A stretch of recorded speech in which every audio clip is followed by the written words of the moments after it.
Agora com o quadro A Voz do Consumidor, com o advogado do direito do consumidor, doutor André Cunha. Tudo certinho por aí, doutor André? Bom dia. Bom dia, Jorge. Bom dia, caros ouvintes da Rádio Itaberá. Tudo bem com vocês? Com a gente tudo certinho, né? Pra quem tem um feriadão pela frente aí, motivado, porque hoje tem carinha de sexta-feira, né?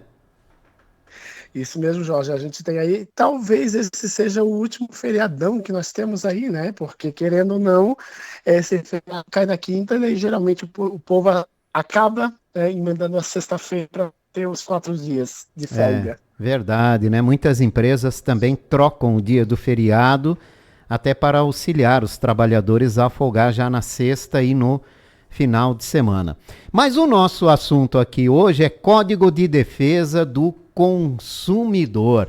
A gente vai falar mais sobre código e sobre também o direito dos consumidores, né? Doutor André, sempre é bom a gente lembrar para as pessoas o que é o código e qual é a sua principal função. Isso mesmo, Jorge. Nós sempre falamos, né, no próprio programa, e a gente vê nas redes sociais, e advogados e diretores de PROCON sempre falando sobre o direito do consumidor, e muitas vezes nós vamos diretamente ao assunto, né? Aquele assunto que é o direito bancário, que muitas vezes é aposentadoria, muitas vezes são os assuntos pontuais. Mas o consumidor, muitas vezes, tem essa dúvida e ele não sabe que, primeiro, no Código de Defesa do Consumidor, ele fala sobre a proteção à vida e à saúde dele. Então, todas as vezes que o consumidor adquire, vamos dar um exemplo aí, ele adquire um produto que possa prejudicar a vida ou corre risco aí à saúde, em primeiro lugar vem isso, a saúde e a vida, para depois o Código de Defesa do Consumidor a obedecer aquela lei de consumo. Então, o consumidor tem que ter muita ciência disso. Exemplo, Jorge. Comprei uma passagem e vou viajar para outro país. Aquele país, por algum motivo, tem enchente, um vulcão despertou. Eu posso cancelar por esse motivo? Sim. Né? Pode trocar a viagem, pode cancelar, porque, querendo ou não, primeiro é a proteção à vida e à saúde. Após, sim, são os direitos, conforme o Código de Defesa do Consumidor, ou os seus deveres como consumidor. Né? E aí nós temos também a educação para consumo, que é um direito do consumidor, a liberdade de escolha. Muitas vezes o consumidor não tem esse conhecimento, mas ele tem essa liberdade de escolha. E quando a gente fala de liberdade de escolha, entra também a venda casada, né? Geralmente tu quer comprar um produto, mas está pagando, comprando outro produto porque a empresa, fornecedor assim exige. Não, você tem o direito à liberdade de escolha. Isso é muito importante o consumidor ter essa consciência, como também a informação, o direito à informação. Todas as horas o consumidor precisa ter esse direito à informação. O fornecedor fez uma publicação, o fornecedor está vendendo produto, está fazendo uma campanha, o direito à informação é a primeira decisão que tem que ser tomada pelo fornecedor. Doutor André, o nosso código ele está em conformidade com a atualização dos tempos, comportamento do consumidor, do mercado, avanço da tecnologia, ou seria necessário uma revisão nesse código? Jorge, nós temos o Código de Defesa do Consumidor, quiçá o mais atualizado e melhor do mundo. Alguns países, como a Alemanha, por exemplo, buscam dentro do Código de Defesa do Consumidor, na nossa lei do consumidor, ajuste no código deles, na forma deles tratarem o consumidor. Então, nós temos um código muito bem atualizado. Ele tem algumas lapidações que precisam ser, né, ainda, talvez alteradas ali mais à frente, mas o nosso código ele é muito eficaz, né? Inclusive com a tecnologia nós temos, né? Porque nós temos as principais, direito ao consumidor aí, a proteção contratual, e nem sempre quando a gente fala em contrato, a gente fala contrato escrito, a gente fala contratual das duas partes, uma negociação, né? Comprei um produto, fui lá, mas não peguei nota fiscal, não peguei nada, eu tenho esse direito contratual, essa proteção, né? O direito à indenização, acesso à justiça, a facilitação, muitas vezes, da defesa, né, dos nossos direitos. Então, o código ele é atualizado. Precisamos, sim, claro, que nós temos que inovar a todo momento, mas nós temos um código muito eficaz aqui no Brasil. Que bom, é bom, muito bom saber disso, né? E quais são os problemas mais comuns enfrentados pelos consumidores hoje, doutor? Nós temos um dos problemas que nós temos, né, no Brasil é a venda casada, né? O problema é grande. Em qualquer local que você vai adquirir um produto, ou inclusive o serviço no banco, né, é a venda casada. Muitas vezes o consumidor ele é obrigado a comprar um produto para adquirir, ele adquire um produto comprando aquele produto. Então, o que ocorre? O consumidor vai querer um serviço. O serviço vem com já anexo um produto que ele não quer, que ele não escolha, mas o banco oferece aquele serviço, ou, por exemplo, né, entro num bar, entro num restaurante para adquirir um produto, quero consumir o produto, mas aí eu sou obrigado a pagar o cover artístico. Isso a gente chama venda casada, se não tiver identificado, se não tiver, o consumidor tem que querer, ele tem que entrar no estabelecimento e dizer, olha, eu não quero ficar aqui porque eu não vou pagar, esse cantor não é o tipo de música que eu gosto, então não vou ficar aqui, vou sair. Se não tiver de forma clara e objetiva, o consumidor tem o direito de se retirar sem pagar nada, é claro, né? Ele não vai consumir e também não vai ficar lá. Mas a venda casada é um dos grandes problemas que nós temos hoje no Brasil, né? Que é realmente esse produto ou serviço que o consumidor não quer, mas muitas vezes ele tem que adquirir. Então, o consumidor que se sentir acuado, se sentir, porque eu quero um produto e tenho que levar outra, essa palavra tenho que levar, essa obrigação é a venda casada, o consumidor pode aí procurar o órgão de defesa do consumidor para aqui fazer essa reclamação ou até a denúncia. É possível avançar nisso, né? Nessa questão, melhorando o Código de Defesa do Consumidor? Sim, Jorge, a gente tem o próprio código, ele já deixa muito claro referente a isso, né, proibindo, né, da forma, e temos outras leis, inclusive, né, no Código Civil também, essa venda casada. Então, o consumidor, dentro do próprio Código de Defesa do Consumidor, ele tem ali o seu artigo 39, ele fala sobre alguns casos que, de certa forma, apontam, talvez não claramente, mas de certa forma apontam, mas dá sim de melhorar, deixando muito mais claro e objetivo isso, e principalmente lá nos artigos de penalização, que é crime, quanto a essa obrigação ao consumidor. Deixar muito claro que essa atualização de código, elas são pequenas, mas é necessária lá na frente para que o consumidor, com a evolução da tecnologia, muitas vezes você compra um produto através da internet também, com essa evolução da tecnologia, a gente tem que se adaptar, mas o nosso código está bem adiantado quanto a isso. Isso é muito bom. Agora, quais são os setores que mais geram reclamações, hein? Bancos, telecomunicação, as vendas pela internet, os serviços realizados. Quais são os campeões aí de reclamações, doutor? Jorge, quando nós falamos em campeões e reclamações, nós não podemos deixar de eu recebi um produto que eu não pedi. Eu recebi um cartão de crédito que eu não pedi. Eu recebi uma campanha da telefonia que eu não pedi, né? Vamos colocar aí, quem tem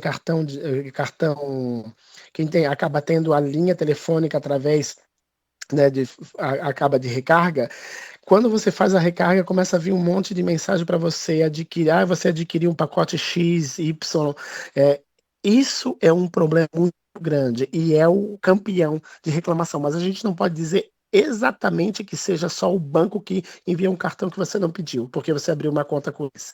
A telefonia também acaba recebendo um monte de pacotes e debitando da sua conta, do seu crédito, produto que você não solicitou. Então, se a gente colocar isso dentro, né, dentro do campeão de reclamações, nós temos o banco e temos a telefonia. Agora, se a gente falar de produtos que eu adquiro e eu não recebo o retorno do que eu estou pagando, aí a telefonia certamente é o campeão da reclamação.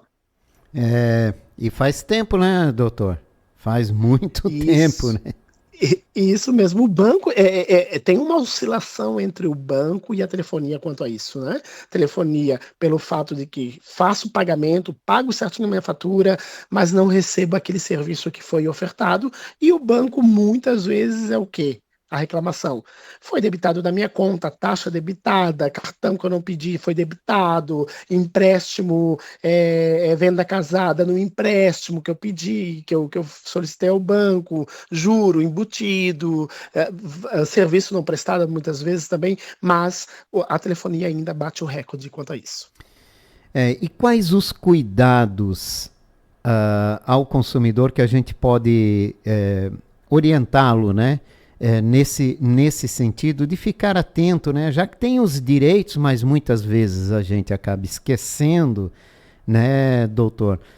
Como é que a gente pode ficar atento a receber uma prestação de serviço adequada, a entender que pode ter alguma venda casada ali nesse sentido?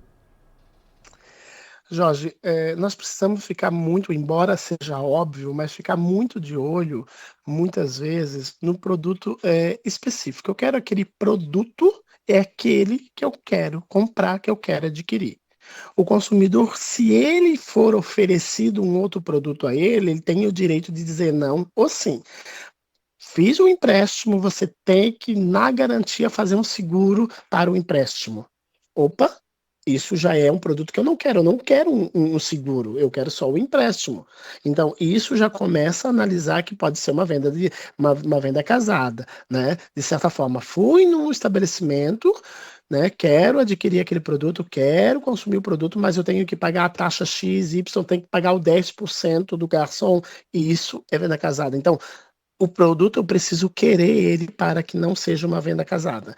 Quero o produto, quero adquirir aquele produto, mas eu não quero nada apenso a ele. Isso é venda casada e o consumidor tem que ficar muito de olho referente a isso. E se por acaso for obrigatório e seja a única razão que ele esteja ali, ou seja o único local que ele tenha para consumir ou para adquirir, sempre peça nota fiscal, contrato que esteja, inclusive, ali anotado para que depois ele faça a reclamação dele.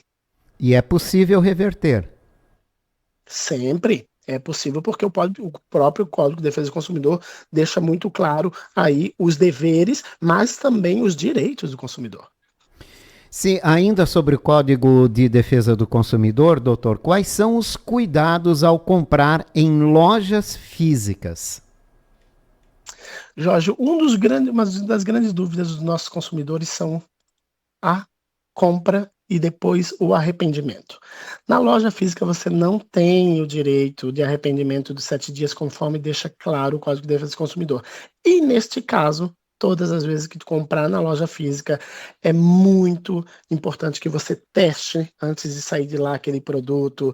É muito importante que você também verifique o contrato que você assinou, as condições que estava o produto, se você comprou com desconto ou não, e principalmente a nota fiscal. O comprovante que você adquiriu aquele produto, isso é muito importante para a garantia dele, para você poder reclamar se assim apresentar algum defeito.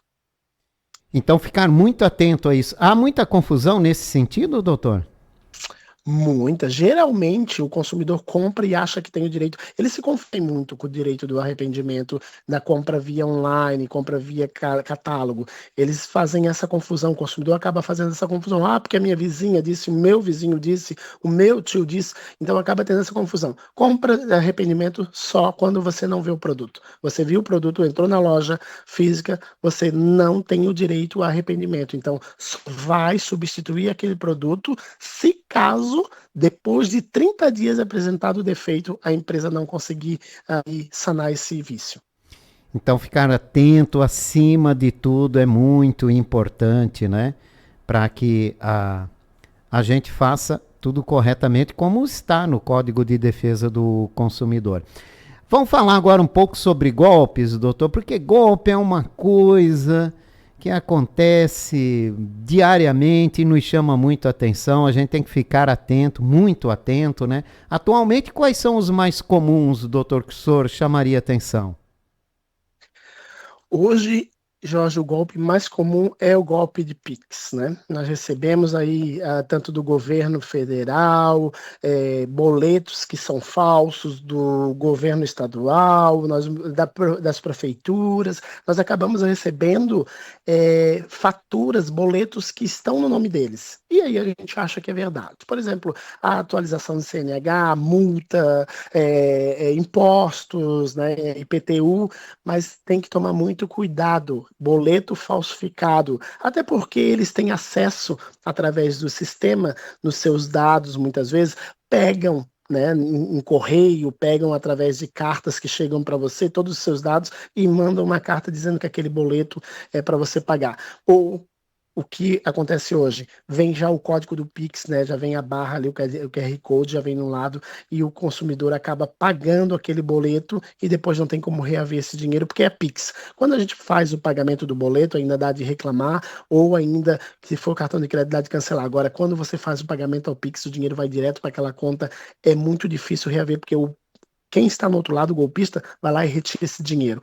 Então, o consumidor tem que tomar muito cuidado contra esses golpes aí, boleto falsificado, e principalmente tomar muito cuidado quando faz uma transferência aí a chave de Pix. Verifique se é aquele nome mesmo, o CPF da pessoa, se é aquela pessoa que você está enviando aí o valor que você deve a ela, se for um devedor, ou você está repassando esse valor para ela. Todos somos consumidores, todos estamos sujeitos a cair em um golpe, então toda a atenção necessária, né, doutor André? Muita atenção, né, porque nós estamos na era da tecnologia e nós vivemos numa era também muito rápida, nós queremos tudo para ontem. Então, esse para ontem faz com que a gente erra também. E assim, não é pessoas, né, não são pessoas simplesmente, não é uma pessoa que não tem muito contato. Às vezes a pessoa pode ser mais esperta, desperta conhecimento e acaba caindo no golpe. Então, qualquer um de nós podemos estar, de certa forma, caindo nesse tipo de golpe, porque nós, no momento de atenção, a gente está ou correndo, ou está verificando, fazendo 3, 4 coisas ao mesmo tempo e acaba errando nesse momento. Uma no golpe e outra em fazer a transferência quando for Pix, acabar de colocar um código errado ali e acabar, se não conferir, acabar fazendo essa transferência e para reaver esse valor, aí a dor de cabeça vem. André Cunha, advogado do Direito do Consumidor, obrigado pela participação hoje aqui na nossa programação. Obrigado, Jorge. Uma ótima quarta-feira a todos. Doutor André Cunha sempre participa com a gente aqui, né, trazendo informações sobre consumo, né, para um consumo mais consciente, acima de tudo, aqui no nosso quadro A Voz do Consumidor, aqui pela Itaberá.